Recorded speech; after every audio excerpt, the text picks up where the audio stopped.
বন্ধুসকল আজি দুপৰীয়া ধাৰাবাহিকখন চাবলৈ বহুত বেছি ভাল লাগিব কিয়নো যোৱাটো দেখিবলৈ পাইছিল যে পাৰ্থৰ ভনীয়েকে খুৰাকক দুবৰীৰ কথা কয় আৰু পাৰ্থক বিয়া পাতি দিয়া কথা ভনীয়েকে খুৰাকক কয়। আনফালে নয়না কেছটো দোষী কেইজন নয়না মৰাৰ কথা চিন্তা কৰে আৰু আনফালে নয়না ঘৰৰ চটৰ ওপৰলৈ গৈ চটৰ কাষত থিয় হৈ থাকে আৰু দুবৰীয়ে গৈ নয়নাক বচায় আৰু নয়নাক দুবৰীয়ে বহুত কথা বুজায় কিন্তু নয়নাই বুজি নাপায়।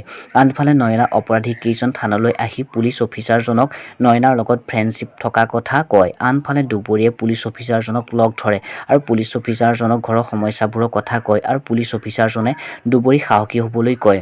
আনফালে নয়না মাকে খুৱাবলৈ চেষ্টা কৰে আৰু নয়না অনবৰতে ভয় খাই থাকে।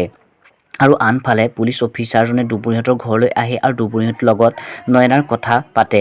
নয়না সোনকালে সুস্থ হৈ উঠিবলৈ দুবৰীক কয় আৰু আনফালে দুবৰীৰ দেউতাকে অফিচৰ মানুহজনৰ লগত নয়নাৰ কথা পাতে আৰু ঘৰখনৰ সমস্যাবোৰৰ কথা পাতে আৰু মানুহজনে দুবৰীৰ দেউতাকক কথাবোৰ বুজাই সাহস দিয়ে। বন্ধুসকল আজি খণ্ডত দেখিবলৈ পাব যে দুবৰীয়ে পুলিচ অফিচাৰজনৰ লগত কথাবোৰ আলোচনা কৰিব আৰু নয়নাক পুলিচ অফিচাৰজনৰ ওচৰলৈ লৈ আহিব আৰু পুলিচ অফিচাৰজনে নয়নাৰ লগত কথা পাতিবলৈ চেষ্টা কৰিব। আনফালে পাৰ্থৰ ভনীয়েকে খুৰাক পাৰ্থৰ বিয়া কথা কি চিন্তা কৰিলা বুলি সুধিব। আনফালে দুবৰীয়ে নয়নাক পুলিচ অফিচাৰজনৰ লগত কথা পাতি অলপ সাহস পোৱাৰ দৰে লাগিছে বুলি মামীয়েকৰ আগত ক'ব। চ' বন্ধুসকল আজি দুবৰীৰ ধাৰাবাহিকখন চাবলৈ বহুত বেছি ভাল লাগিব। কোনে ভিডিঅ'টো চাই ভাল পালে লাইক কমেণ্ট শ্বেয়াৰ কৰিব আৰু লগতে চেনেলটো ছাবস্ক্ৰাইব কৰি ল'ব। ধন্যবাদ।